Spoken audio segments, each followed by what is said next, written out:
Bonjour à tous, j'espère que vous allez bien. Aujourd'hui, nous allons lire enfin la 4e partie, Les aventures d'Alice au pays des merveilles de Lewis Carroll. Donc il nous reste à lire le chapitre 10, le quadrille des homards, le chapitre 11, qui a dérobé les tartes, et chapitre 12, la déposition d'Alice. Donc c'est parti avec le chapitre 10, le quadrille des homards. La tortue Fantaisie poussa un profond soupir et se frotta les yeux du revers d'un de ses battoirs. Elle regarda Alice et tenta de parler, mais durant 1 minute ou 2, les sanglots lui étouffèrent la voix. Tout comme si elle avait une arête en travers du gosier, dit le griffon qui se mit en devoir de la secouer et de lui donner des tapes dans le dos. Enfin la tortue Fantaisie recouvra l'usage de la parole, et les joues ruisselantes de larmes s'adressa de nouveau à la petite fille.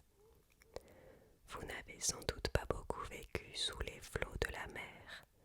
Non, en effet, dit Alice, et peut-être même n'avez-vous jamais été présentée à un homard. Alice commençait de dire « J'ai goûté une fois », mais elle s'interrompit tout net et déclara « Non, jamais ». De sorte que vous ne pouvez imaginer quelle ravissante danse c'est que le quadrille des homards. Je dois avouer que non, répondit Alice. Quelle sorte de danse est-ce là? Eh bien, expliqua le griffon, on commence par s'aligner sur un rang le long du rivage de la mer.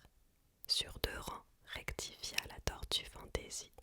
D'abord les phoques, ensuite les tortues, le saumon, etc. Puis, lorsqu'on a bien déblayé la piste des méduses qui l'encombraient, et ça demande en général un certain temps, intervint le griffon, on fait 2 pas en avant, chacun prenant un homard pour cavalier, s'écria le griffon. Bien sûr, dit la tortue Fantaisie, on fait 2 pas en avant à la rencontre de son cavalier. On change de homard, on fait 2 pas en arrière, poursuivit le griffon. Puis, reprit la tortue Fantaisie, on jette les homards, cria le griffon en bondissant dans les airs. Le plus loin possible dans la mer. On les rejoint à la nage, hurla le griffon. On fait un saut périlleux dans l'eau, cria la tortue Fantaisie en exécutant de folles cabrioles. On change de nouveau de homard, reprit d'une voix suraiguë le griffon. On revient vers le rivage et c'est tout pour la première figure, dit en baissant brusquement la voix la tortue Fantaisie. Et les 2 créatures qui, pendant toute la durée de leur démonstration, n'avaient cessé de bondir frénétiquement en tous sens, se rassirent très tristes et très calmes et regardèrent Alice. « Cela doit être une très jolie danse, dit la fillette impressionnée. Voulez-vous que l'on vous montre un peu comment elle se danse? Demanda la tortue Fantaisie. J'en serais ravie, répondit Alice. Essayons d'en exécuter la première figure, proposa au griffon la tortue Fantaisie. On peut très bien, voyez-vous, l'exécuter sans homard. Qui de nous 2 va chanter? Oh, chantez, vous, implora le griffon. J'ai oublié les paroles. Ils se mirent à danser en rond d'un air solennel autour d'Alice, en lui marchant de temps à autre sur les orteils lorsqu'ils passaient très près d'elle, et en marquant le pas avec leurs pattes de devant. Tandis que la tortue Fantaisie chantait d'une voix traînante et mélancolique. Le merlan dit au bigorneau, « Pourriez-vous vous presser un peu? Il y a là derrière un gros thon qui me marche sur la queue. Voyez avec quelle ardeur les homards et les tortues s'avancent. Ils attendent sur les galets. Voulez-vous entrer dans la danse? Voulez-vous, ne voulez-vous pas? Voulez-vous, ne voulez-vous pas? Voulez-vous entrer dans la danse? Voulez-vous, ne voulez-vous pas? Voulez-vous, ne voulez-vous pas? Voulez-vous entrer dans la danse? Vous n'avez pas la moindre idée du plaisir que cela peut faire lorsqu'on vous prend et qu'on vous jette avec les homards à la mer. Le bigorneau répondit, trop loin, et le toison avec méfiance dit qu'il remerciait le merlan, mais qu'il ne voulait pas entrer dans la danse. Ne voulait pas, ne pouvait pas, ne voulait pas, ne pouvait pas, ne pouvait entrer dans la danse. Ne voulait pas, ne pouvait pas, ne voulait pas, ne pouvait pas, ne pouvait entrer dans la danse. Son écailleux ami lui répondit, qu'importe la distance, j'entrevois un autre rivage et peut-être une autre espérance. Plus l'on va s'éloignant de l'Angleterre, et plus l'on se rapproche de la France. Ne pâlissez donc pas, bien-aimé bigorneau, mais plutôt entrez dans la danse. Voulez-vous, ne voulez-vous pas? Voulez-vous, ne voulez-vous pas? Voulez-vous entrer dans la danse? Merci, c'est une danse très intéressante à voir exécutée, déclara Alice toute heureuse que ce fut enfin terminé. Et j'aime énormément cette curieuse chanson sur le merlan. Oh, pour ce qui est des merlans, dit la tortue fantaisie, naturellement, vous en avez déjà vu. Oui, répondit Alice, j'en ai souvent vu à Dège. Elle s'arrêta juste à temps. J'ignore où cette localité de Dège peut bien se situer, dit la tortue fantaisie. Mais si vous en avez si souvent vu, vous savez bien entendu comment il se présente. Je le crois, répondit pensivement Alice. Ils ont la queue dans la bouche et sont tout couverts de chapelures. Vous faites erreur en ce qui concerne ce dernier point, fit observer la tortue fantaisie, car s'ils étaient couverts de chapelures, celles-ci seraient emportées par les flots. Mais il est de fait qu'ils ont la queue dans la bouche, et la raison en est. Là-dessus, la tortue fantaisie bâilla et ferma les yeux. Expliquez-lui la raison et tout ce qui s'ensuit, demanda-t-elle au griffon. La raison en est, dit le griffon, que les merlans voulaient absolument aller danser avec les homards. On les jeta donc à la mer. Leur chute dura assez longtemps, c'est pourquoi ils se mirent la queue dans la bouche et la serrèrent si fort qu'ils ne purent plus l'en retirer. Un point c'est tout. Merci, dit Alice, c'est très intéressant. Je n'en avais jamais tant appris sur le merlan. Je peux vous en apprendre sur lui bien davantage, si vous le désirez, affirma le griffon. Mais d'abord, savez-vous pourquoi on le nomme le merlan?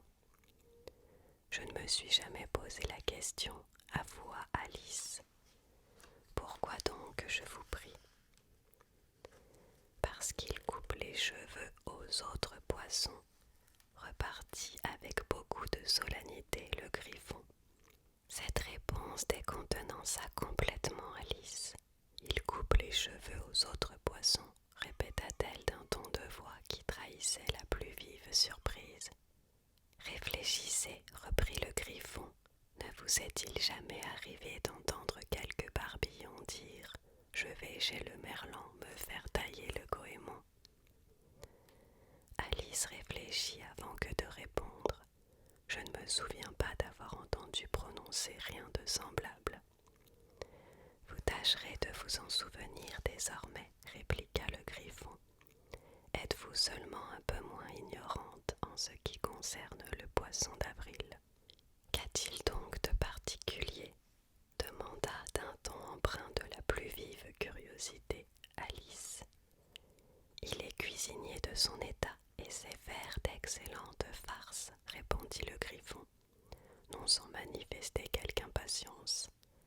La première crevette venue eût pu vous dire cela. À la place du merlan, fit observer Alice que ses pensées ramenaient toujours aux paroles de la chanson. J'aurais dit au thon, besoin d'être pressé par vous de la sorte.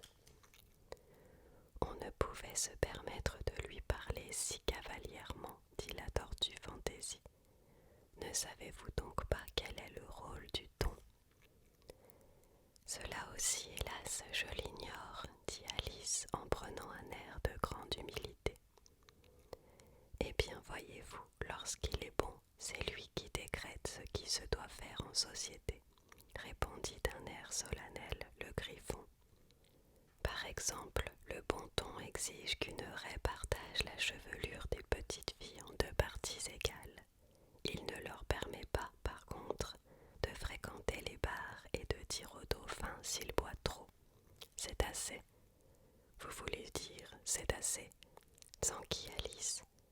Je veux dire ce que je dis, répliqua la tortue Fantaisie en prenant un air pincé. Et le Griffon ajouta: allons, racontez-nous quelques-unes de vos aventures. Je peux vous raconter les aventures qui me sont arrivées depuis ce matin, répondit d'une voix quelque peu hésitante Alice. Mais il est inutile que je remonte jusqu'à la journée d'hier, car alors j'étais une autre personne. Expliquez-nous tout ça, demanda la tortue Fantaisie. Non, non, les aventures d'abord, intervint d'un ton impatient le Griffon.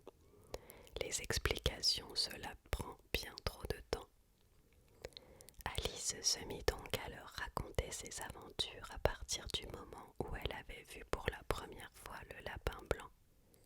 Elle était un peu troublée au début, tant les 2 créatures venues se placer de part et d'autre d'elle la serraient de près, bouche bée, et ouvraient de grands yeux.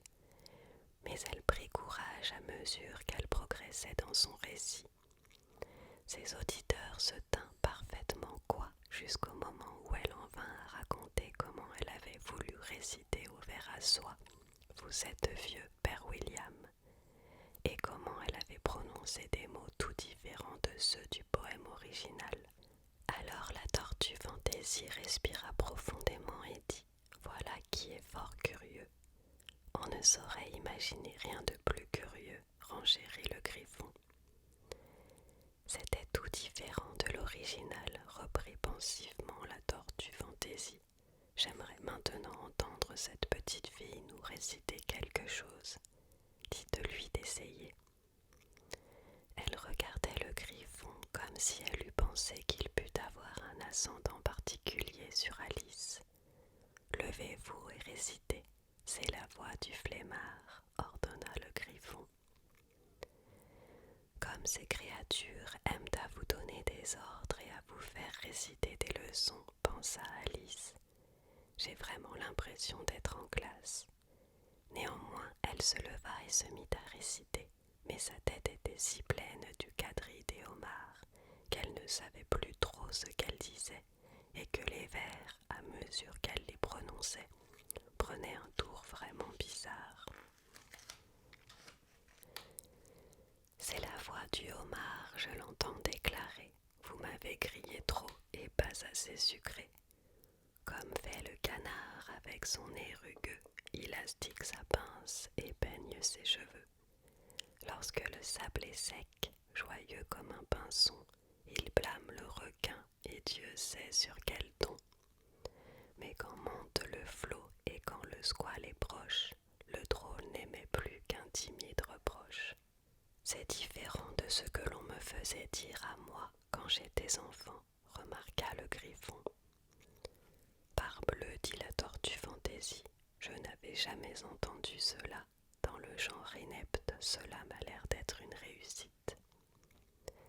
Alice ne répondit rien. Elle s'était assise, le visage dans les mains, se demandant si plus rien de normal ne se produirait désormais dans son existence. Je voudrais bien que l'on m'explique ces vers, dit la tortue Fantaisie. Elle n'est pas capable de les expliquer, se hâta d'affirmer le Griffon. Passons à la strophe suivante. Mais en ce qui concerne les cheveux du homard, insista la tortue Fantaisie, comment eût-il fait selon vous pour les peigner avec son nez? Il ne faut voir là qu'un simulacre faisant partie de la danse, répondit Alice, complètement désorientée par tout ceci et qui avait hâte de changer de sujet de conversation. Venons-en à la strophe suivante, répéta le Griffon avec impatience. Elle commence par ces mots, près d'un jardin passant. Alice n'osa pas désobéir, bien qu'elle fût certaine de réciter encore tout en dépit du bon sens, et elle poursuivit avec un tremblement dans la voix. Près d'un jardin passant, j'eus loisir d'observer le lynx et le hibou partageant un pâté. Le lynx donc prit la viande et la croûte et les miettes. L'infortuné hibou, pour sa part, eut l'assiette. Leur festin terminé, l'oiseau, pour tout potage, d'empocher la cuillère, eut le mince avantage. Cependant que le lynx, avec un grondement, saisissait et fourchait des couteaux promptement. À quoi bon réciter toutes ces ornettes, intervint la tortue Fantaisie, si vous n'en expliquez au fur et à mesure le sens. C'est là de loin le texte le plus déconcertant que j'ai entendu de ma vie. Oui, je crois que vous feriez bien de vous en tenir là, dit le Griffon, et Alice ne fut que trop heureuse de suivre son conseil. Essaierons-nous de danser une autre figure du quadrille des homards, poursuivit le Griffon, ou préféreriez-vous que la tortue Fantaisie vous chante une chanson?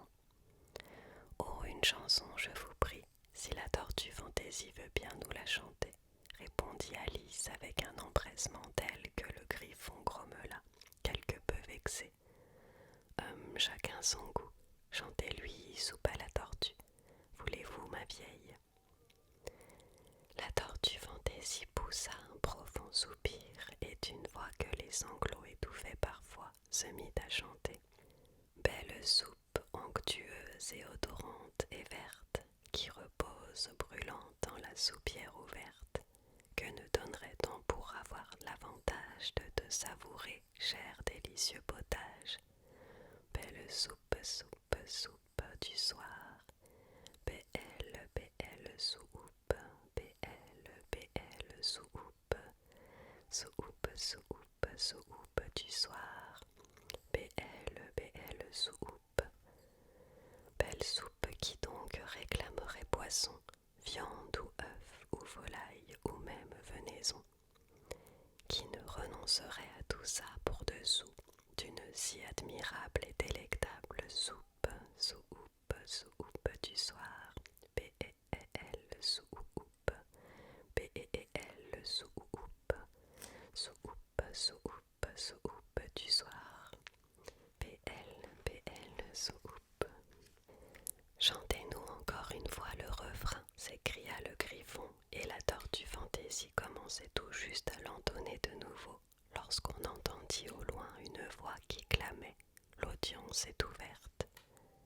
Venez, ordonna le Griffon, et prenant par la main Alice, il partit en toute hâte sans attendre la fin de la chanson. De quelle audience s'agit-il, sans qui, haletante, sans cesser de courir, Alice? Mais le Griffon se contenta de répéter « Venez !» en courant de plus belle, tandis que, portés par la brise qui les suivait, leur parvenaient de plus en plus faiblement les mots mélancoliques. Soupe, soupe, soupe du soir, BL, BL, soupe. Chapitre 11. Qui a dérobé les tartes? À l'arrivée du Griffon et d'Alice, le roi et la reine de cœur étaient assis sur leur trône, entourés d'une foule nombreuse composée de bêtes de toutes sortes, ainsi que des figures du jeu de cartes au complet. Le valet enchaîné se tenait devant eux, encadré par 2 soldats en armes. Près du roi se trouvait le lapin blanc tenant d'une main une trompette et de l'autre un rouleau de parchemin. Au beau milieu de la salle d'audience du tribunal était dressée une table sur laquelle on avait posé un grand plat de tartes. Elles avaient l'air si appétissante qu'à leur vue la gourmandise d'Alice s'éveilla. « Je voudrais bien que le procès soit terminé, se dit-elle, et que l'on serve la collation. » Mais il n'y avait apparemment aucune chance qu'il en fût ainsi, et elle se mit donc à promener son regard autour d'elle pour faire passer le temps. Alice n'était jamais encore entrée dans la salle d'audience d'un tribunal, mais elle avait lu des livres où il était question de cours de justice, et elle fut ravie de constater qu'elle connaissait les noms de la plupart des objets ou des êtres qui se trouvaient là. Celui-ci, se dit-elle, c'est le juge car il porte une grande perruque. Le juge, soit dit en passant, n'était autre que le roi, et comme il portait la couronne par-dessus sa perruque, il n'avait pas l'air très à l'aise et il n'était certes pas très séduisant. Et ceci, c'est le banc du jury, pensa Alice, et ces 12 créatures. Elle était obligée, voyez-vous, de dire créatures, car certaines d'entre elles étaient des mammifères, des batraciens ou des reptiles, et d'autres des oiseaux. Je suppose que ce sont les jurés. Elle répéta ce mot à part soi 2 ou 3 fois de suite, tant elle était fière d'elle-même, car elle pensait, non sans raison, que bien rares étaient les petites filles de son âge qui en connaissaient la signification. Pourtant, elle eût pu tout aussi bien dire les membres du jury. Les 12 jurés étaient tous occupés à écrire fébrilement sur des ardoises. « Que font-ils donc ?» chuchota au griffon Alice. « Ils ne peuvent avoir déjà quelque chose à inscrire puisque le procès n'est pas encore commencé. » « Ils inscrivent, expliqua à voix basse le griffon, leurs noms de peur de les avoir oubliés avant la fin de l'audience. »« Quels imbéciles !» s'exclama d'une voix forte, vibrante d'indignation, Alice, mais elle n'en dit pas plus, car le lapin blanc s'écriait « Silence dans la salle !» tandis que le roi mettait ses lunettes et l'air inquiet promenait son regard à la ronde pour savoir qui parlait. Alice put voir aussi bien que si elle eût regardé par-dessus leurs épaules que tous les jurés écrivaient sur leurs ardoises. Quels imbéciles! Et elle put même constater que l'un d'eux ne connaissait pas l'orthographe d'imbécile et qu'il dut demander à son voisin de la lui indiquer. Quel joli gribouillis il va y avoir sur leurs ardoises d'ici la fin du procès, se dit Alice. L'un des jurés avait un crayon qui grinçait. Cela, bien entendu, Alice ne le put supporter. Elle fit le tour du tribunal, vint se placer derrière l'importun et eut vite trouvé l'occasion de lui confisquer l'objet. Elle le fit avec tant de prestesse que le pauvre petit juré, qui n'était autre que Bill le lézard, ne comprit pas ce qu'il était advenu de son crayon. Après l'avoir en vain cherché de tous côtés, il se vit pendant le reste de la journée, obligé d'écrire avec son doigt, et ceci bien entendu en pure perte, le doigt ne laissant sur l'ardoise aucune trace visible. « Héros, lisez l'acte d'accusation !» s'écria le roi.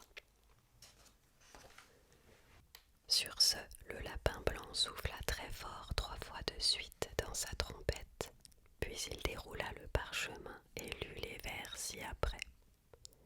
Notre reine de cœur, elle avait fait des tartes tout au long d'un beau jour d'été, mais le valet de cœur a dérobé ses tartes et les a toutes emportées. Préparez-vous à rendre votre jugement, dit au juré le roi. Pas encore, protesta le lapin blanc. Il reste beaucoup à faire avant d'en arriver là. Appelez le premier témoin, ordonna le roi. Le lapin blanc souffla 3 fois encore dans sa trompette et appela « Premier témoin ». Ce premier témoin, c'était le chapelier. Il pénétra dans la salle, tenant une tasse à thé d'une main et de l'autre une tartine de beurre. « Je demande pardon à votre majesté, dit-il en manière de préambule, d'avoir apporté ici ma tasse et ma tartine, mais je n'avais pas tout à fait fini de prendre mon thé lorsqu'on est venu me chercher. Vous auriez dû avoir fini, dit le roi. Quand avez-vous commencé? Le chapelier regarda le lièvre de Mars qui l'avait suivi dans la salle d'audience, bras dessus, bras dessous avec le Loir. Je crois bien que c'était le 14 mars, dit-il. Le 15, rectifia le lièvre de Mars. Le 16, affirma le Loir.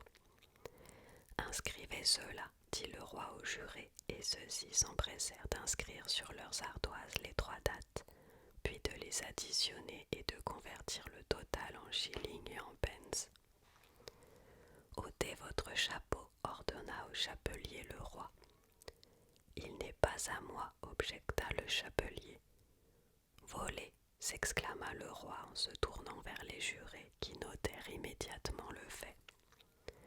J'ai des chapeaux à vendre, ajouta en guise d'explication le chapelier. Ils ne m'appartiennent pas, je suis chapelier de mon état. Là-dessus, la reine mit ses lunettes et regarda le chapelier si fixement qu'il pâlit et perdit contenance. Faites votre déposition, dit le roi, et ne vous énervez pas ou je vous fais exécuter sur le champ. Cela ne parut pas le moins du monde encourager le témoin. Il se mit à se dandiner d'une manière exaspérante en jetant vers la reine des regards inquiets, et dans son désarroi, il cassa d'un coup de dent un morceau de sa tasse, au lieu de mordre dans sa tartine de beurre. À ce moment précis, Alice éprouva une étrange sensation qui l'intrigua quelque peu jusqu'à ce qu'elle en eût découvert la cause. Elle recommençait de grandir. Elle songea d'abord à se lever et à quitter la salle d'audience, mais à la réflexion, elle décida de demeurer là où elle était aussi longtemps qu'il y aurait pour elle assez de place. « Je voudrais bien que vous ne me serriez pas comme ça, lui dit le Loir qui se trouvait assis à côté d'elle. C'est à peine si je peux respirer. Ce n'est pas de ma faute, lui répondit avec humilité Alice. Je suis en train de grandir. Vous n'avez pas, affirma le Loir, le droit de grandir ici. Ne dites pas de sottises, répliqua plus hardiment Alice. Vous savez bien que vous grandissez, vous aussi. Oui, mais moi je grandis avec une vitesse raisonnable, répondit le Loir, et non pas de cette façon ridicule. À ces mots, il se leva, l'air maussade, pour aller s'installer à l'autre bout de la salle. Durant tout ce temps, la reine n'avait cessé de regarder fixement le chapelier, et tandis que le Loir traversait la salle, elle ordonna à l'un des huissiers. « Apportez-moi la liste des chanteurs qui ont pris part au dernier concert. » En entendant cela, le malheureux chapelier se mit à trembler si fort que ses chaussures lui en sortirent des pieds.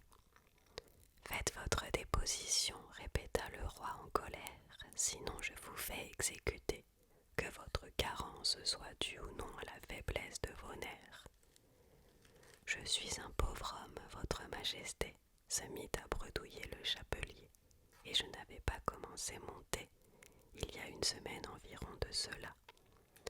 Mais il faudrait d'abord que je vous parle de l'amincissement des tartines de beurre et des scintillations du thé. « Des scintillations du quoi ?» demanda le roi. « Dans cette histoire-là, tout commence par le thé, » expliqua le chapelier. « Bien entendu, tout commence par un thé, » répliqua le roi d'un ton acerbe. « Me prenez-vous pour un âne? Continuez. » « Je suis un pauvre homme, » reprit le chapelier, et la plupart des choses par la suite se mirent à scintiller. Seulement le lièvre de Mars a dit. « Je n'ai rien dit du tout, » se hâta d'affirmer le lièvre de Mars. « Vous l'avez dit, » répliqua le chapelier. « Je le nie formellement, » riposta le lièvre de Mars. « Il le nie formellement, » dit le roi. « Laissons ce sujet en dehors du débat. » « Eh bien, en tout cas, le Loir a dit, » poursuivit le chapelier en promenant à la ronde un regard inquiet pour voir si le Loir allait nier lui aussi. Mais le Loir ne nia rien, car il était plongé dans un profond cela, déclara encore le chapelier, j'ai coupé quelques tartines supplémentaires. Mais qu'a dit le Loir demanda l'un des membres du jury. Cela je ne m'en souviens pas, répondit le chapelier. Il faut absolument que vous vous en souveniez, fit remarquer le roi, sinon je vais vous faire exécuter. L'infortuné chapelier laissa tomber sa tasse et sa tartine et mit un genou en terre. « Je suis un pauvre homme, votre majesté, prononça-t-il. Vous êtes surtout un bien pauvre orateur, constata le roi. À ces mots, l'un des cochons d'Inde applaudit et fut immédiatement étouffé par les huissiers. Le mot étant assez difficile à comprendre, je vais vous expliquer comment les huissiers procédèrent. Ils avaient un grand sac de toile dont l'entrée se fermait à l'aide de cordons. Dans ce sac, ils introduisirent la tête la première, le cochon d'Inde, puis ils s'assirent dessus. Je suis contente d'avoir vu faire cela, pensa Alice. J'ai souvent lu dans les journaux, à la fin du compte-rendu d'un procès, il y eut quelques tentatives d'applaudissements qui furent immédiatement étouffées par les huissiers. Mais jusqu'à présent, je n'avais pas compris ce que cela voulait dire. Si c'est là tout ce que vous savez de cette affaire, vous pouvez descendre, déclara le roi. Je ne saurais descendre plus bas, répondit le chapelier. J'ai d'ores et déjà les pieds sur le sol. Alors vous pouvez vous asseoir, répliqua le roi. Là-dessus, l'autre cochon d'Inde applaudit et fut lui aussi étouffé. Bon, nous voici débarrassés des cochons d'Inde, pensa Alice. À présent, cela va aller mieux. Je voudrais bien aller finir mon thé, dit le chapelier en jetant un regard inquiet en direction de la reine qui était en train de lire la liste des chanteurs. Vous pouvez vous retirer, dit le roi, et le chapelier s'en fut en toute hâte sans même prendre le temps de remettre ses souliers. Et dès qu'il sera dehors, tranchez-lui la tête, recommanda la reine à l'adresse de l'un des huissiers. Mais le chapelier était hors de vue avant que l'huissier n'eût pu gagner la sortie. Appelez le témoin suivant, ordonna le roi. Le témoin suivant, c'était la cuisinière de la duchesse. Elle tenait en main sa poivrière et Alice identifia l'objet avant même qu'elle ne fût entrée dans la salle, à la façon dont les gens qui se trouvaient près de la porte se mirent à éternuer tous en chœur. « Déposez, ordonna le roi. « Je n'en ferai rien, répondit la cuisinière.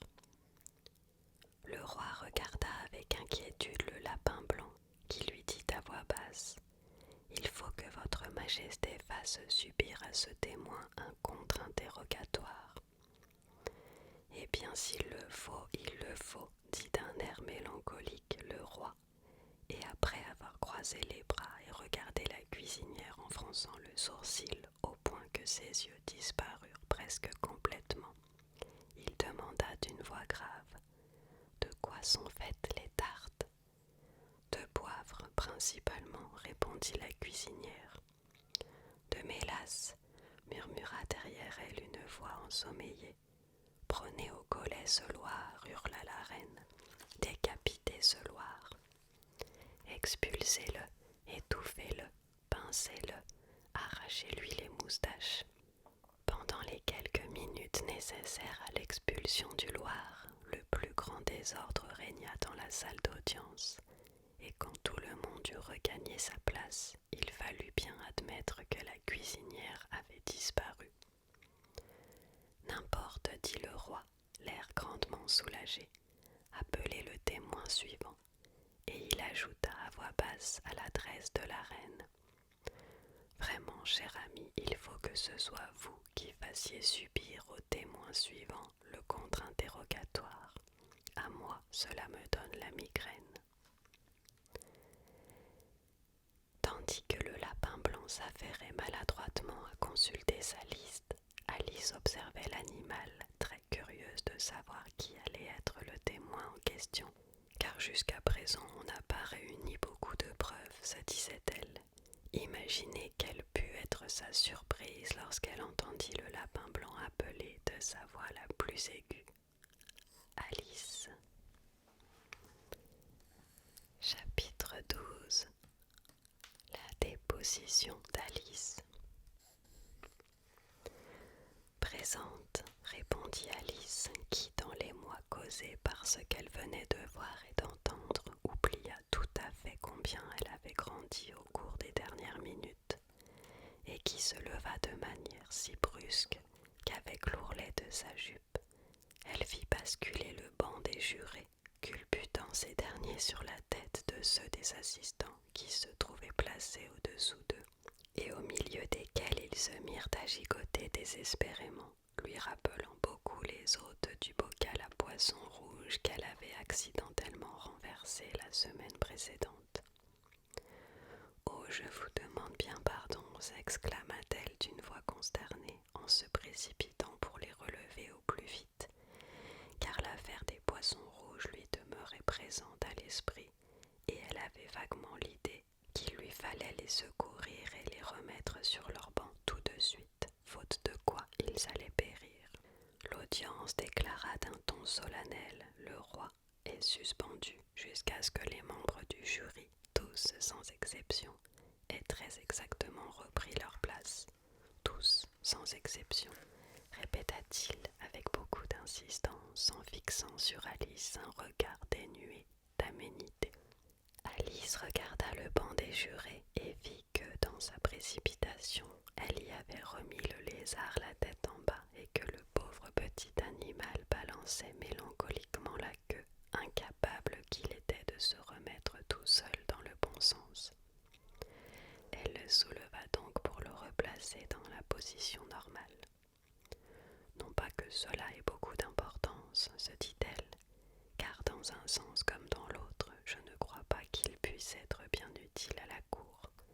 Dès que les jurés furent un peu remis de leurs émotions et que leurs ardoises et leurs crayons retrouvés leur eurent été rendus, ils se mirent avec beaucoup de diligence en devoir d'écrire l'histoire de l'accident, tous sauf le lézard qui paraissait trop bouleversé pour faire quoi que ce fût d'autre que de demeurer bouche bée, le regard fixé sur le plafond de la salle. « Que savez-vous de cette affaire » demanda à Alice le roi. « Rien, répondit la petite fille. « Absolument rien, insista le roi. « Absolument rien, réitéra Alice. « C'est très intéressant, déclara le roi en se tournant vers les jurés. Ils allaient noter cette phrase sur leurs ardoises quand le lapin blanc intervint. Inintéressant, c'est ce que votre majesté bien sûr a voulu dire, rectifia-t-il d'un ton pénétré de respect, mais en accompagnant ses paroles de forces grimaces et froncements de sourcils. Inintéressant bien sûr, c'est ce que je voulais dire, s'empressa d'acquiescer le roi qui poursuivit à voix basse. Intéressant, inintéressant, inintéressant, intéressant, comme s'il essayait de choisir le mot le mieux sonnant des deux. Quelques-uns des jurés notèrent intéressant, tandis que d'autres inscrivaient inintéressant. Alice put s'en rendre compte car elle était assise assez près d'eux pour lire ce qu'il y avait d'écrit sur leurs ardoises. Mais estima-t-il cela ne présente aucun intérêt. À ce moment-là, le roi, qui depuis quelque temps était fort occupé à gribouiller sur son calepin, ordonna « Silence » et lut. Article 42. Toute personne mesurant plus de 1500 mètres devra quitter la salle d'audience du tribunal. Tous les regards se portèrent sur Alice. « Je ne mesure pas 1500 mètres, affirma la petite fille. « Vous mesurez au moins ça, répondit le roi. « Près de 3000 mètres, renchérit la reine. « Eh bien, en tout cas, je suis ici et j'y reste, répliqua Alice. « D'ailleurs, cet article-là ne figure pas dans le code, c'est vous qui venez de l'inventer. »« C'est le plus ancien article du code, prétendit le roi. »« Dans ce cas, cela ne pourrait être que l'article premier, riposta Alice. » Le roi pâlit et s'empressa de refermer son carnet. « Délibérez en vue de rendre votre jugement, ordonna-t-il Plaise à votre majesté, il y a encore des pièces à conviction à examiner, se hâta de faire observer en se levant d'un bond le lapin blanc. On vient à l'instant de découvrir ce papier. Que contient-il? Demanda la reine. Je ne l'ai pas encore déplié, répondit le lapin blanc, mais il semble que ce soit une lettre écrite par le prisonnier à quelqu'un. Cela doit être cela, dit le roi, à moins qu'elle n'ait été écrite à personne, ce qui est inhabituel comme chacun le sait. À qui est-elle adressée? Demanda l'un des membres du jury. Elle n'est pas adressée du tout, répondit le lapin blanc. En fait, il n'y a rien d'écrit dessus extérieurement. Tout en parlant, il dépliait le papier et ajouta: En fin de compte, ce n'est pas une lettre, c'est une pièce de verre. Ces vers ont-ils été écrits de la main du prisonnier? Demanda un des membres du jury. Non, répondit le lapin blanc, et c'est bien là ce qu'il y a de plus singulier dans cette affaire. Les jurés avaient pris tous un air perplexe. Il a dû imiter l'écriture de quelqu'un d'autre, dit le roi. À ces mots, le visage des jurés se dérida. Plaise à votre majesté, intervint le valet, ce n'est pas moi qui les ai écrits et l'on ne saurait prouver le contraire. Il n'y a pas de signature au bas du billet. Si ces vers sont anonymes, riposta le roi, c'est plus grave encore. Il faut que vous ayez eu quelque mauvaise intention, sinon vous les auriez signés comme l'eût fait tout honnête homme. Un tonnerre d'applaudissements salua la réplique du monarque. C'étaient les premières paroles vraiment intelligentes que le roi eût prononcées ce jour-là. Cela prouve sa culpabilité, bien sûr, dit la reine. Donc, tranchez-lui. Cela ne prouve rien du tout de ce genre, répliqua Alice. Vous ne savez même pas de quoi parlent les vers en question. Lisez-les, ordonna le roi. Le lapin blanc mit ses lunettes. S'il plaît à votre majesté, demanda-t-il, par où dois-je commencer? Commencez par le commencement, dit d'un ton empreint de gravité le roi, et continuez jusqu'à ce que vous arriviez à la fin. Ensuite, arrêtez-vous. Un silence de mort régna dans la salle tandis que le lapin blanc lisait les vers suivants. Il prétendait que vous aviez été à elle et que de moi vous lui aviez parlé à lui. Elle a dit que j'avais un heureux caractère, mais que je n'étais pas un nageur accompli. Il leur écrivit que je restais en arrière, et nous n'ignorons pas que c'est la vérité. Si elle veut aller jusqu'au bout de l'affaire, je me demande ce qui pourra l'arrêter. Je lui en donnai une, ils m'en donnèrent deux. Vous nous en donnâtes 3 ou davantage. Mais toutes cependant leur revinrent à eux, bien qu'on n'eût pu contester l'équité du partage. Si le malheur demain voulait qu'elle ou que moi nous fussions impliqués dans cette sombre affaire, vous devrez faire en sorte que l'on les libère comme nous fûmes nous libérés autrefois. Mon point de vue était que vous constituiez, dès avant qu'elle n'eût cette attaque de nerfs, un obstacle fâcheux venu s'interposer entre nous et l'objet dont ces gens nous parlèrent. Ne lui avouez pas à lui qu'elle les aime, car tout ceci sans doute devrait demeurer, du reste des humains à jamais ignoré, un secret entre vous et moi-même. C'est là la pièce à conviction la plus importante dont il nous ait été donné lecture jusqu'à présent, déclara le roi en se frottant les mains. Donc maintenant que les jurés, si quiconque ici présent est en mesure d'expliquer ces vers, dit Alice, elle avait tellement grandi au cours des dernières minutes qu'elle ne craignait aucunement de couper la parole au souverain. Je lui donne 6 pence. Moi, je ne crois pas qu'il y ait là-dedans le moindre atome de sens. Les jurés inscrivirent tous sur leur ardoise. Elle ne croit pas qu'il y ait là-dedans le moindre atome de sens. Mais aucun d'entre eux ne tenta d'expliquer le poème. Si ces vers n'ont pas de sens, dit le roi, cela nous évite, voyez-vous, bien des tracas. puisque nous n'avons plus besoin d'essayer de leur en trouver un. Et pourtant, poursuivit-il en étalant le papier sur son genou et en ne regardant les vers que d'un œil, je ne sais trop s'il ne me semble pas tout de même apercevoir en eux quelque signification, mais que je n'étais pas un nageur accompli. Vous ne savez pas nager, n'est-ce pas? Ajouta-t-il en s'adressant au valet. Le valet hocha tristement la tête. Ai-je l'air de quelqu'un qui sait nager? S'inquiéta-t-il. Il n'en avait certes pas l'air, étant entièrement fait de carton. Jusqu'ici tout concorde, dit le roi qui continua de commenter à voix basse les vers. Et nous n'ignorons pas que c'est la vérité. Il s'agit là des jurés, bien entendu. Si elle veut aller jusqu'au bout de l'affaire, elle, c'est évidemment la reine. Je me demande ce qui pourra l'arrêter. On peut se le demander en effet. Je leur en donnai une, ils m'en donnèrent deux. Eh bien, c'est ce que l'accusé a dû faire des tartes, sans doute. Vous perdez de vue la suite, mais toutes cependant leur revinrent à eux, fit remarquer Alice. Justement, les voilà, dit triomphalement le roi en montrant du doigt les tartes posées sur la table. Rien ne saurait être plus clair que ce passage. Puis encore, dès avant qu'elle n'eût cette attaque de nerfs. Vous n'avez jamais eu d'attaque de nerfs, je pense, cher ami, demanda-t-il à la reine.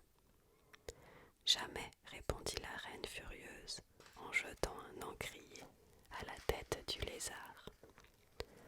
Le malheureux petit Bill avait cessé d'écrire sur son ardoise, ayant découvert que son doigt n'y laissait aucune trace perceptible. Mais il s'empressa de se remettre à l'œuvre en utilisant, jusqu'à ce qu'elle fût sèche, l'encre qui lui ruisselait sur le visage. Si vous ne craignez pas les attaques de nerfs, vous ne devriez pas non plus vous soucier des attaques d'un nerf, autrement dit d'un valet, déclara le roi en promenant son regard à la ronde avec un sourire. Il y eut un silence de mort. C'est un jeu de mots, précisa d'une voix courroucée le roi, et tout le monde éclatait de rire. Que les jurés délibèrent en vue de rendre leur jugement, dit pour la 20e fois peut-être de la journée le roi. Non, non, s'écria la reine, la condamnation d'abord, le jugement ensuite. Mais c'est de la bêtise, dit à haute voix Alice. Condamner avant de juger, a-t-on idée de cela? Taisez-vous, ordonna la reine, les joues empourprées de fureur. Jamais de la vie, dit Alice. Qu'on lui tranche la tête, cria à tue-tête la reine, mais nul ne bougea. Qui se soucie de vous et de vos ordres, dit Alice, qui maintenant avait retrouvé toute sa taille. Vous n'êtes qu'un jeu de cartes. À ces mots, le jeu tout entier s'envola dans les airs, puis vint retomber en désordre sur Alice. Elle poussa un petit cri, moitié de colère, moitié de frayeur, et des deux mains tenta de repousser l'avalanche des cartes. Elle se retrouva couchée sur le talus, la tête reposant sur les genoux de sa sœur, qui lui enlevait délicatement du visage quelques feuilles mortes jues des arbres voisins. « Réveille-toi, Alice chérie, lui disait sa sœur. Vrai, quelle bonne somme tu as fait. Oh, j'ai surtout fait un songe bien curieux, répondit Alice, et elle raconta à sa sœur du mieux qu'elle put se les rappeler toutes les étranges aventures rêvées par elle et que vous venez de lire. Et lorsqu'elle eut achevé son récit, sa sœur l'embrassa et lui dit « Ce fut là, certes, ma chérie, un rêve bien singulier. Mais à présent, va vite prendre ton thé, il se fait tard. » Alice se leva donc et s'enfuit en courant, en songeant au merveilleux rêve qu'elle venait de faire. Mais sa sœur était restée assise dans l'attitude même où elle l'avait laissée, la tête appuyée sur une main. Elle observait le soleil couchant en pensant à la petite Alice et à toutes ses merveilleuses aventures, si bien qu'elle aussi, elle se mit à rêver à sa manière, et voici ce que cela donna. D'abord, elle rêva de la petite Alice elle-même. De nouveau, ses petites mains étaient jointes sur ses genoux, et ses yeux brillants et vifs regardaient dans les siens. Elle pouvait entendre les intonations même de sa voix et voir ce drôle de petit mouvement de tête qu'elle avait pour rejeter en arrière les mèches de cheveux qui s'obstinaient à vouloir lui retomber dans les yeux. Et tandis qu'elle écoutait, ou croyait écouter, les étranges créatures nées du rêve de sa petite sœur animèrent tout à coup le lieu où elle se trouvait. L'herbe haute de la prairie que le lapin blanc froissait dans sa course se mit à froufrouter à ses pieds. La souris, effrayée, traversa à la nage la mare voisine en soulevant sur son passage une gerbe d'eau. Elle put entendre le tintamarre produit par les tasses à thé devant lesquelles le lièvre de Mars et ses amis partageaient leur interminable goûter et la voix aiguë de la reine ordonnant l'exécution de ses malheureux hôtes. De nouveau, le bébé cochon éternua sur les genoux de la duchesse, tandis que les assiettes et les plats s'écrasaient autour de lui. De nouveau, le cri du griffon, le grincement du crayon d'ardoise du lézard et le bruit résultant de la suffocation des cochons d'Inde que l'on étouffait retentirent dans les airs, mêlés aux lointains sanglots de l'infortunée tortue Fantaisie. La petite fille restait assise les yeux fermés et se croyait presque au pays des merveilles, bien qu'elle sût qu'elle n'avait qu'à les rouvrir pour que tout la ramenât à la terne réalité. L'herbe ne froufrouterait plus qu'au seul souffle du vent. Les dents ne se rideraient plus que sous la gifle des roseaux ployés. Le tintement des clochettes suspendues au cou des moutons remplacerait le tintamarre des tasses.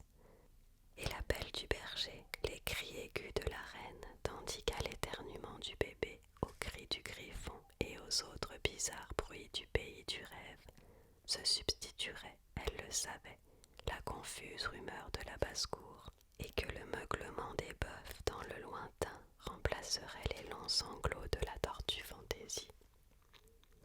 Finalement, elle imagina sa petite sœur devenue dans l'avenir une vraie femme, ayant conservé à travers les années de son âge adulte le cœur simple et aimant qu'elle avait étant enfant. Elle la vit entourée d'autres petits-enfants dont elle ferait briller les yeux en leur racontant d'étranges histoires, y compris peut-être ce vieux rêve du pays des merveilles, et dont elle partagerait les petits chagrins et les naïves joies en se souvenant de sa propre enfance et des heureuses journées d'été. Voilà, nous avons enfin terminé la lecture de ce livre. L'histoire est un petit peu différente dans le film avec Johnny Depp. En tout cas, je suis contente d'avoir relu ce livre. J'espère que cela vous a plu aussi.